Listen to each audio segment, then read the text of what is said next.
Okay, so welcome to the Happiness Masterclass. I'm really thrilled that you're here. We're going to spend about 45 minutes talking about happiness. Oh, and my cat is joining us. I knew she would, but hopefully she'll just stay down there. So I want to start by asking a question, which is, would you be interested if I could show you how to create higher levels of happiness with a habit that takes just 5 seconds a day? Is that something that would interest you?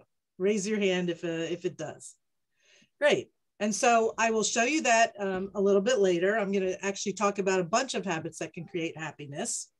But I want to start by sharing 3 quotes that I really love about happiness. This is John Lennon, of course.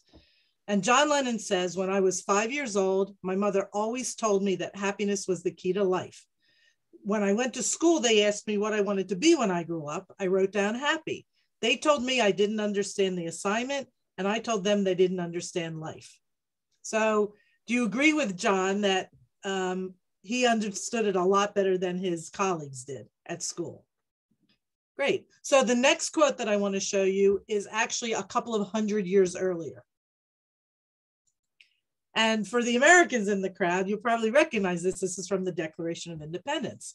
And this is the second sentence in the Declaration. And it ends with the words that we have certain unalienable rights, that among these are life, liberty, and the pursuit of happiness.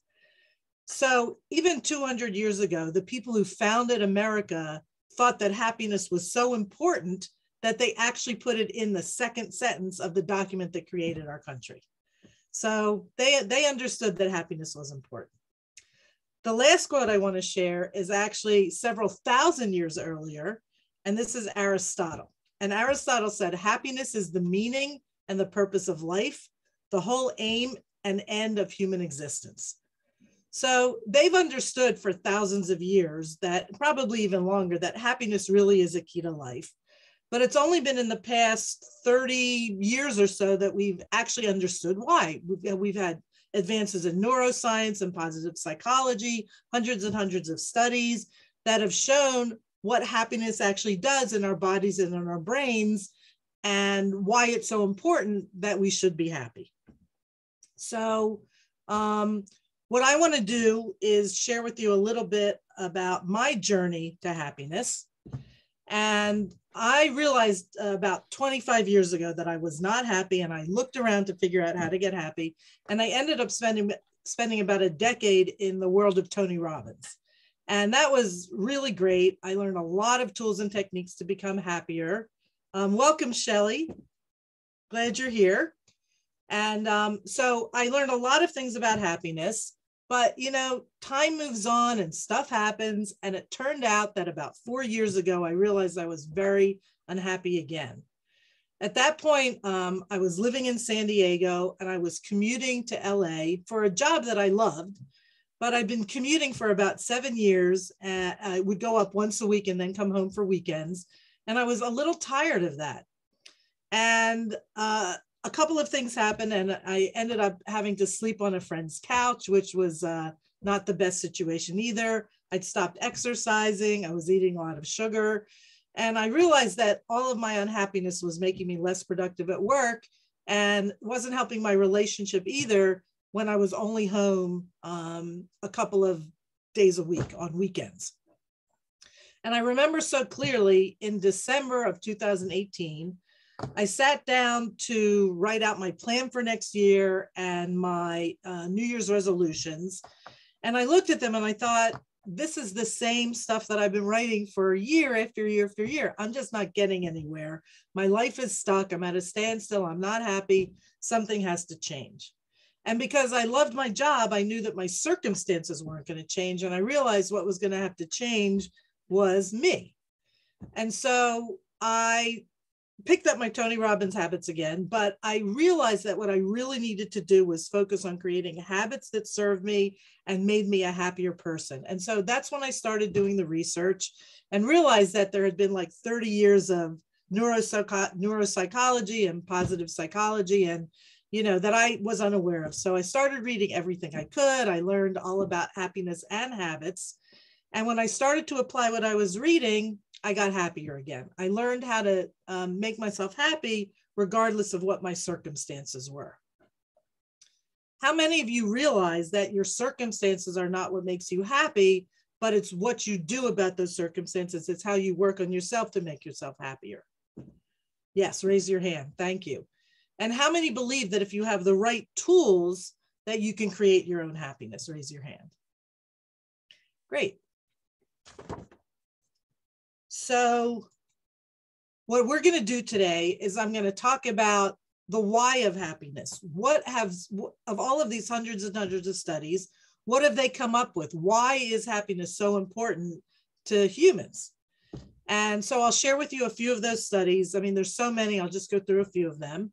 I'm then going to talk about 5 happiness keys. And through all of this research, they found out that there's really 5 underlying foundational areas that we can focus on in order to make ourselves happy. I'm going to talk about those, and I'm going to pick just one of those areas and share with you 3 habits that range from the 5 seconds I talked about to just 5 minutes that you can do every day, which will really seriously improve your happiness. At the end of the presentation, I'm going to share with you how, if this resonates with you, we can work together. And make sure to stay till the end, because I'm going to close with the 3-step habit formula that you can use to change anything that you want to change in your life. So before I start on looking at some of the studies, I just want to say that people use a lot of different words for happiness. Happiness, positivity, well-being, and flourishing. Happiness is normally used more in a context of sort of in the moment, right now, how do I feel? Well-being and flourishing are sort of your positivity state, your happiness state, sustained over a long term. So they're not exactly the same, but I'm going to use them pretty much the same. Okay. So let's start with some of the research that's been done and some of the things they know about happiness. Can you become happier? And the answer is a definite yes. There's overwhelming evidence that we can become happier. In fact, a lot of the research has shown that humans are hardwired for positivity. And it turns out that scientists think that this is actually hard-coded in our DNA. And they took a look, and it turns out that they believe that it's a survival instinct positivity, that in order for any species on this planet to survive, for the most part, they have to move towards the light, and they have to focus on positivity things that are going to help them figure out how to survival of the fittest, survival of the species. So they believe that it's hardwired into our DNA. And one of the studies I love that sort of shows this is the baby study. And they took babies who were 3 to 8 months old, pre-language, and they showed them a puppet show. And in the puppet show, they had a puppet who was doing something, climbing up a hill or trying to pick up a box. And then they sent 2 other puppets out, one of which was helping the first puppet and one of which was hindering the first puppet. And at the end of the puppet show, they took the puppets away. They waited about 20, 30 seconds.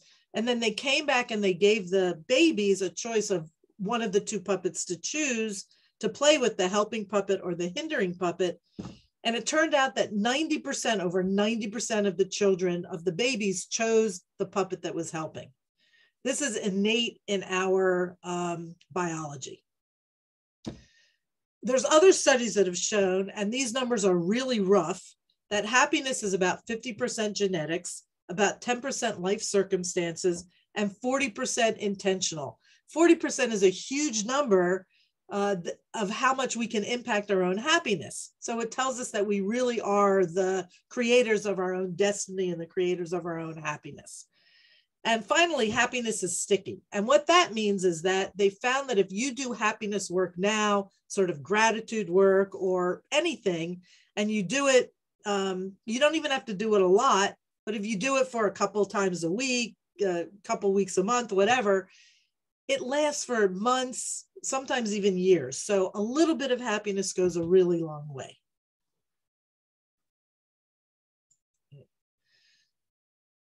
Let's focus specifically now on some of the things that they have found out about why happiness in terms of health. And there are really, most of the studies are in this area, and they found that happy people are healthier and live longer. A lot of the studies, they take younger people and they ask them questions about their happiness, and then they follow them over 10, 15, 20, 40 years. And they found in those studies that 15 years later, people who are happier have lower heart disease and survive up to 11 years longer, and that they're less likely to die of all causes up to 28 years later. And they think that this has to do in a lot of ways with our heart. I know a lot of you guys are familiar with heart math. Heart math has done some heart rhythm studies.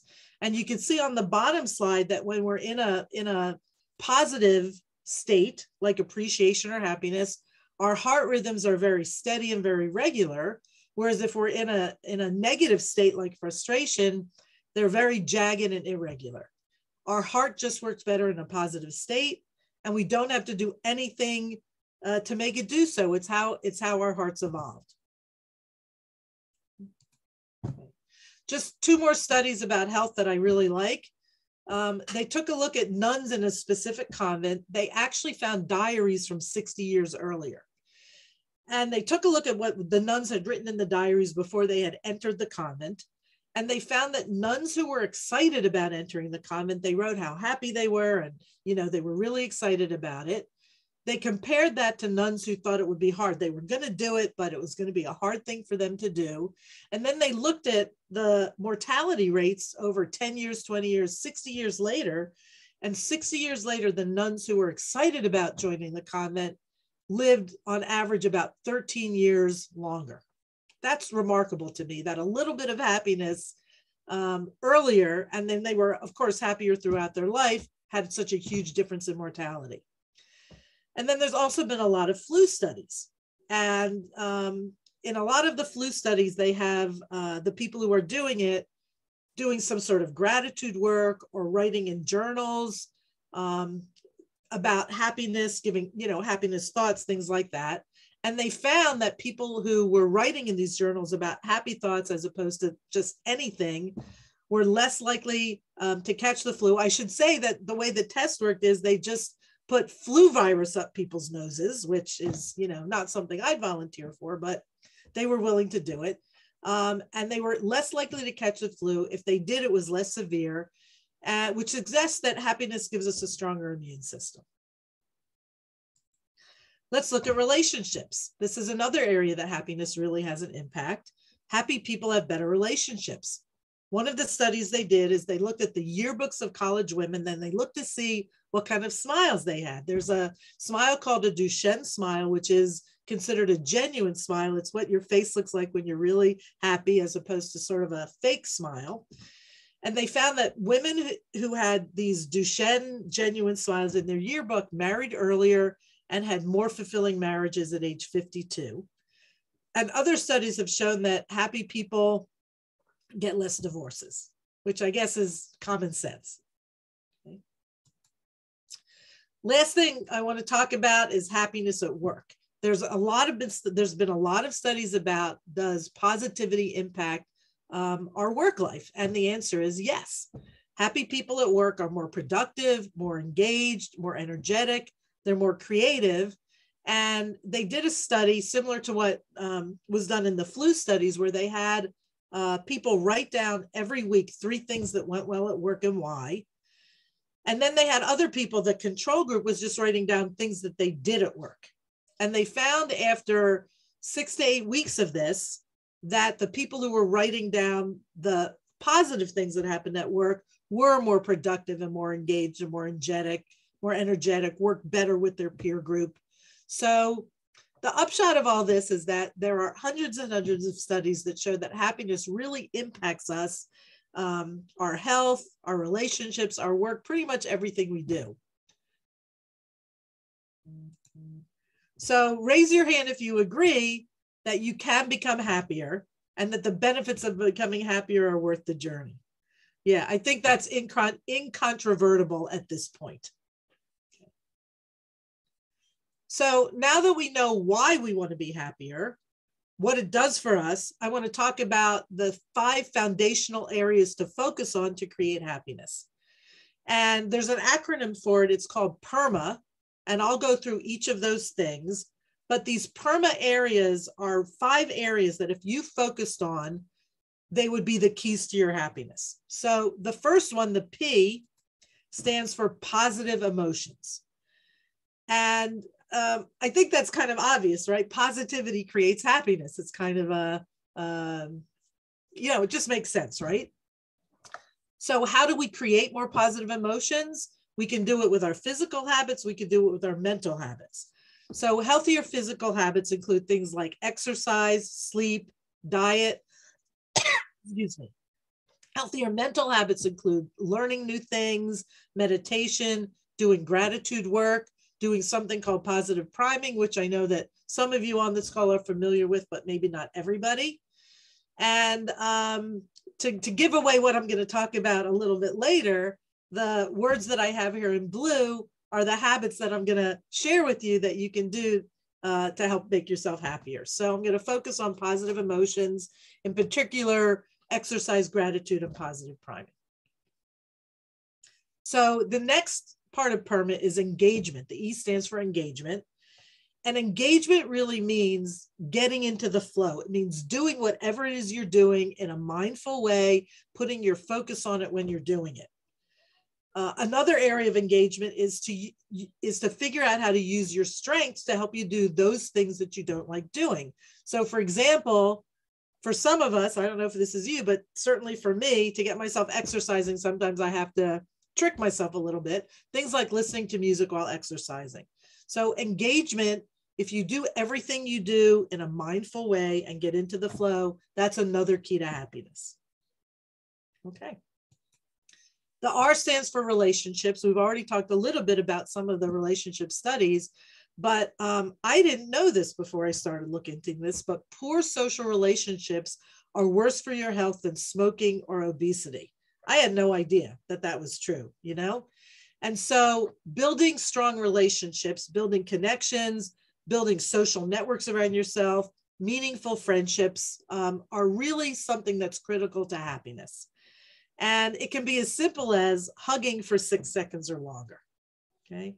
I know with my husband, we try to hug as often as we can, but we try at least once a day to have a 20-second hug because we just know that this is a key to happiness. Okay. The M in the PERMA formula is for meaning and purpose. And we hear this all the time, and it's definitely true that if you have something in your life that is larger than yourself, that this is going to be a huge contributor to your happiness. It's a focus on other versus a focus on just yourself. And what can you do to have more meaning in your life is things like volunteer or mentor or commit random acts of kindness or just make someone else happier by telling them, you know, you look great today, I appreciate you, or helping them out in some way. There's a lot of ways we can find meaning and purpose in our life. And then the last foundational area is accomplishments. It turns out that people who set goals and go for it and actually attain mastery in something are happier. And I think everybody in this call would agree because I'm sure that we've all done that. We are masters in whatever field that we've been focusing on. They've also found that goals are not created equal, that contribution goals versus achievement goals will make you happier. And a contribution goal, again, is where you're focusing more towards others, the value you're creating, how you're helping others versus what's in it for me and what I'm going to get out of it. So PERMA is the acronym. It's easy to remember. Positive emotions, engagement, relationships, meaning and purpose, and accomplishments. So what's one thing that you've heard so far today that you could do to become happier? If you could put that in the chat, that would be great.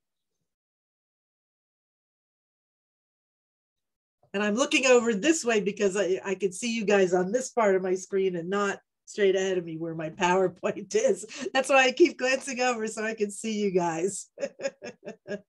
So Dr. Catherine says exercise with music. That's great. That's great.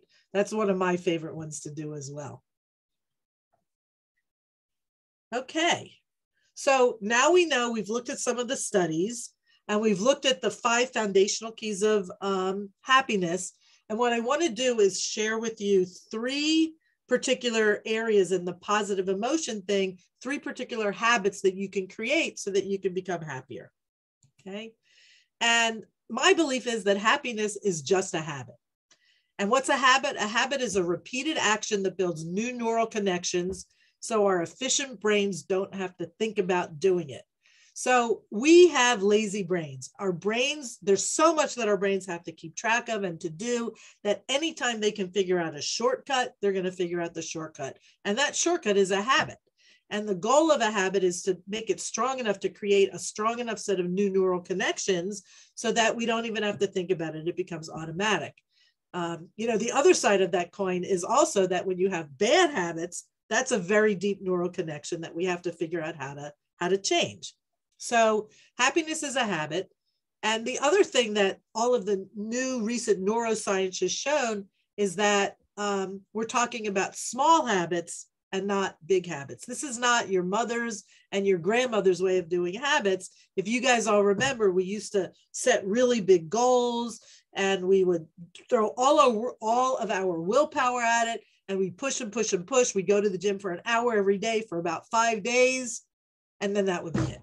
Because willpower doesn't work. Willpower is not a resource that is abundant and that we have unlimited amounts of. And so they found that small habits, just small things that we do repetitively, can create really big results. Okay? Which is why I'm talking about, a 5-second habit. Okay. So here's my happiness habit number 1, and it's simply to move your body. I mentioned to you that I spent a decade in the Tony Robbins world. And one of the things he says is that the fastest way to change your state, the fastest way to go from an unhappy state, negative state, to a positive state is to change your physiology. It's to move your body. And so you can either do it by just moving, or you can see, I've got Linda Carter here in her Superwoman pose. Amy Cuddy did a study which showed that if you just do the Superwoman pose for 2 minutes, you would feel a lot stronger and a lot more positive and a lot happier. So I actually want to demonstrate this with you. For a moment, I want you to show me what it would look like if you were in a negative state. And then I'll say 1, 2, 3, and we'll all get into a positive state. So show me your negative state. I'm sure your head's down, your shoulders are slumped. So at the count of 3, let's get happy. Let's get positive. 1, 2, 3. So what did you do to get positive? Yes, you put your shoulders back. You put your body up. You guys have beautiful smiles on your faces. So we think that like happiness has to be difficult, but it doesn't. I mean, that's actually like a 2-second happiness habit, right? You can go immediately from negativity to positivity, or you can do your Linda Carter Wonder Woman pose. Yeah, that feels good, doesn't it, Shelley? Great. So here's my second happiness habit. My second happiness habit is gratitude. And I don't know, raise your hand if you're already doing gratitude work. Because I know a lot, yes. So Shelley and Catherine, you're already doing it. So I know I'm speaking to the people who already know this, but gratitude is simply seeing the good outside of yourself, taking it in and expressing thanks for what's going on. It doesn't have to be big. Any moment can be a moment of gratitude. And this is one of the biggest areas that they've been studying. And they found that gratitude can last for months. It's sticky, as we talked about earlier. It can improve blood chemistry. It can create more flu antibodies, and it can improve mental acuity and creativity. So for those of you who are not doing gratitude work, here's something that you can do, which is just write down 3 things you're grateful for, either daily or just several times a week. And that's all that's needed. I remember when I was first taught about gratitude work, it seemed so hard to do, right? I had to write something down every day and in the morning and at night and 5 things and this and that. No, you don't have to do that. Just a couple of things, a couple times a week, what you're grateful for, and that will have a huge impact on your happiness. And it turns out that if you want to magnify the results, you can future pace. You can imagine what your best possible self is going to look like 10 years from now and incorporate that into your gratitude work. So that's my second happiness habit. My third happiness habit is something called positive priming. And I know Catherine and Linda, you're very familiar with this. Shelley, I don't know if you are, you might be. But positive priming is consciously setting up your day for success by putting yourself into a positive state. It's basically saying, I'm going to set myself up in the morning so that I consciously have a positive day. And I have 3 things that are very effective at doing this. I do 2 of them every day. So the first thing is, and this is my 5-second tip. What if every morning when you first woke up, you said to yourself, today is going to be a great day, with a smile on your face? Just that 5 seconds every morning of priming your day to have a positive day is a great happiness habit to have. The second thing I can recommend is Tony Robbins has a really good priming video. You can Google it and you can find it. It's kind of a closed eye exercise where he takes you through some gratitude work and things like that to get you into a grateful, happy state for the day. And the third thing is a web-based technology called Positive Prime, soon to be an app next month. I know Catherine and Linda, you're both part of Positive Prime. Shelley, you might not know about it, but it's something that I do every day in order to become positive. So I'm just going to share a little bit about it. And full disclosure, I am an affiliate for Positive Prime, but it's a technology that's based on neuroscience, and it's a bunch of sessions, different individual sessions that are made up of 1,000 photos and statement slides, photos of things like happy people. You can see some of them in the slide: happy people, foliage, balloons, things that make people happy, and statement slides like you are wonderful, I am successful, just all kinds of positive statements. But what makes it so unique is that it's customizable to your goals. So in and among all of these 1,000 slides, I've got about 300 that I intersperse with these that are my specific goals. You know, what my ideal weight would be this year, what my ideal business goals are, my mentors, people that I have learned from. Got a lot of pictures of my husband and my family in there, pictures of people that I admire. The sessions are variable. Every time you watch it, it's different. So the slides are not in the same order, which creates new neural connections.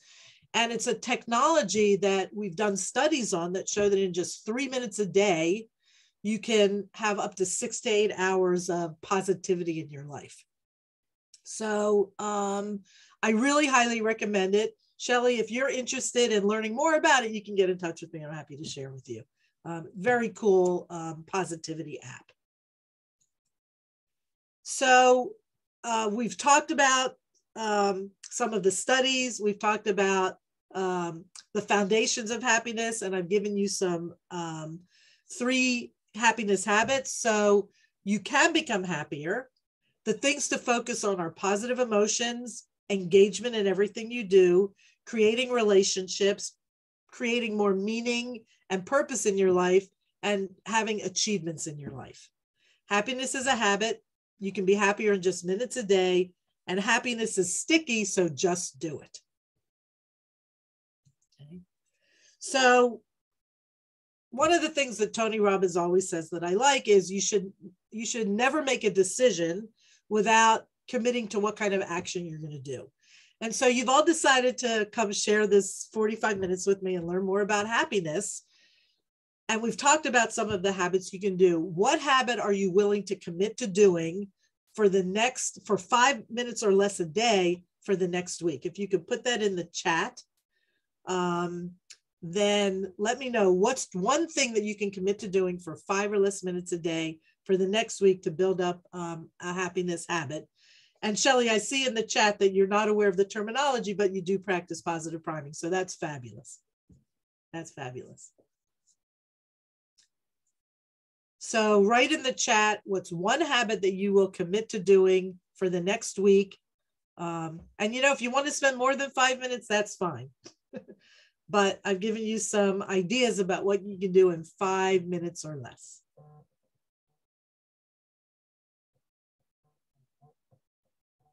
So I hear some funky sounds, so I'm not exactly sure there. So Catherine's going to positive prime every morning. That's great. Shelley, think you pee with my voice recorded with affirmations and goals. I don't know what that is, but that sounds really great. So you're listening to your own voice telling you what it is you want to accomplish. I love it. I'm gonna check that out. That sounds very cool. Okay. So I mentioned to you earlier that I would share with you at the end of the day, at the end of our talk, how you could work with me if you think that happiness and positivity are something you would like to have more of. So working together may be a fit. If you know that more positivity would make a big difference in your life, you want to create a happiness habit and maybe some other habits too, because the technology is the same no matter what kind of habit you want to create. You would like daily support to lock in your habits. I know I've taken a whole bunch of programs. I'm sure you guys have too. And I've always found that weekly coaching just doesn't do it, especially if you're trying to build habits. You really need daily support for the first 30 days to make sure that you're doing the habit and locking it in so that when it becomes difficult and you don't want to do it, you've got support to help you do it. So my coaching all involves daily support, at least for the first 30 days. And then the bonus, a 1-year subscription to Positive Prime with full support to help you customize the program. What's possible when you work with me? Life at a new level of happiness, change that sticks, and tools you can use to create habits and change your life anytime. So let me share with you what some people have said about my program. Max Schifrin said, your program was so brilliant, I give it a 10 out of 10. You provide a perfect balance of support, check-ins, and objective facts. I'm totally impressed. Okay. Michelle Rivera said, it was great having someone in your team and encourage your improvement. I am truly making progress. Okay. So if you're interested in exploring working with me, I invite you to attend a Happier Life breakthrough session. This is a free session. We'll spend 30 to 45 minutes together. We'll talk about what your happiness goals are and work out a happiness habit plan that you can take home with you and start to implement. I've opened up a few slots on my calendar for Sunday and Monday. If you are interested, here's the link. It's calendly.com/my name's Sandy Oluwek /happier-life-breakthrough. So the last thing I want to do, I'm glad you've all stayed till the end because I want to teach you the habit formula. So this is something that you can take away with you and you can do for any habit that you want to change. And this is all what we've learned in the past 30 years about how our brain works in order to make change. And the habit formula is quite simple. It's simply cue, response, and reward. And the cue is the thing that tells your brain, I know how to do this. It's a habit. So I'm going to do it. The response is the actual habit. And the reward is basically celebrating that you did it. The brain loves to be rewarded, right? The more you can tell the brain how happy it is that you did something, the more it's going to want to do it. So the language that you use is after I see the cue, I will do the response, and then I'm going to celebrate. So I'm going to actually give you 3 examples of the happiness habits that I do every morning. Already this morning, I've done all 3 of these things, and you'll see how simple this is to do. So here's my first habit formula. After I stand up to get out of bed in the morning, I will say, today is going to be another great day, and then I'm going to smile. It just makes me smile thinking about that. Okay. Here's my second habit that I did this morning and do every morning. So you've already met one of my cats meowing in the background. After I feed the cats in the morning, I will jump for 1 minute on my mini trampoline and then look in the mirror and say, you rock, or go girl. My mini tramp happens to be in front of a mirror. So so I feed the cats. When I'm done with that, I just get on the mini tramp, get my body moving. and then basically tell myself how great I am, which is really good. And then the last thing, as I'm sure you have probably guessed, is positive prime. So after I sit down at my desk to start work, and I added, and before I do anything else, I will watch a 5-minute positive prime session and then fist pump and say yes. So for Catherine and Linda, the session that I like to use when I have to actually do something like this or is Kim Jackson's session. If you don't know about that one, it's designed to help you get into a peak state before you do a presentation or do a competitive event. So that's the one that I used this morning. And if you're interested in finding out more, you can go to my Positive Prime affiliate link, which is IamPrimed.com. IamPrimed.com. So your next step is grab your free Happier Life Breakthrough session if you'd like to find out more about how I can help you become happier. And there's the link again. And questions and answers. So I'm going to stop my share. And now I can actually look straight at you guys. And I don't know if you have any questions or any comments or anything that you want to add. I've appreciated you being here and happy to share everything I know, most of what I know about happiness.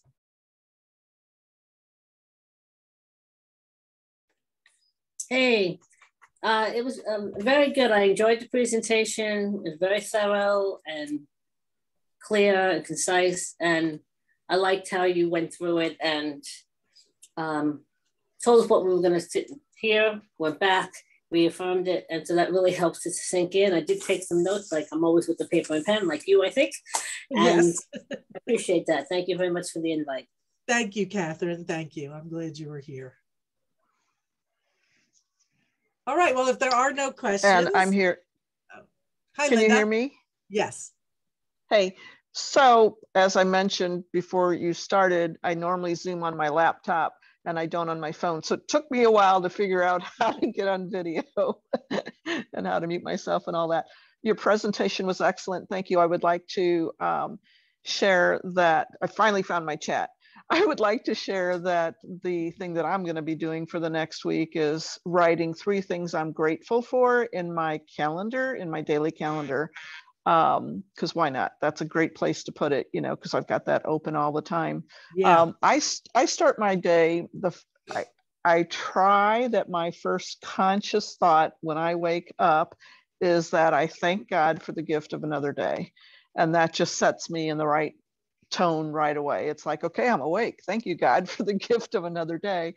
And that means to me that by gifting me with another day, I have opportunity to be happy, enjoy, be of service, and all those things. So I like doing that. I love your comment about waking up and saying today's going to be a great day. So I might add that to that. Thank you, God, for the gift of another day. Today's going to be an awesome day.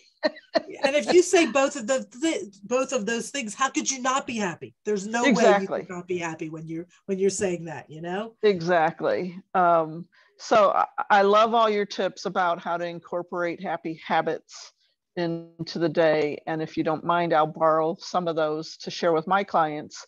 Yes, because they're so easy to do. And I loved your research about happiness and how important it is and how the Positive Prime app can contribute to all those things that you mentioned that happiness contributes to, you know, in just 3 minutes a day. It's just like, how can you not do that knowing it, you're going to get all these benefits that your body's, whether you realize it or not, your body needs. And if you're not doing that, you know, some people don't know why they're having the issues. And if you can cure it, it's not the right word. If you can incorporate happiness in these small little tricks, gosh, you know, that's just, it's like a big duh, you know. Well, you know, this is one of the things I love about happiness. It's not like, you know, if you want to get in shape, you know, 5 seconds is not going to do it for you. 2 minutes is not going to do it for you. But with these happiness habits, really, it just does not take a lot to do it. And they're sticky and they work. And, you know, if you, it can't, you know, you do a superwoman pose, you can't help but smile, right? You say it's going to be a great day. You can't help but smile, you know, you move your body a little bit, you do gratitude work, it's going to make you happy. And it's going to last all day long. So, and it feels so good. and it feels good. These are like the easiest habits to do. They are. So, but I don't think people think about it, right? And unless you've been sort of trained, which I can tell everybody on this call has been trained to think about happiness, you don't even think like, wow, all I have to do is straighten up a little bit, you know, unless you're trained, you don't think about that. So correct. Cool. I know I'm trying to get the word out. I know we're all trying to help make other people happier. So thank you. Joe Dispenza talks about how our bodies actually get addicted to the chemicals. And if that's a stress chemical, you know, we're not really feeling normal unless we're worrying about something. But I like the fact that it works in reverse too.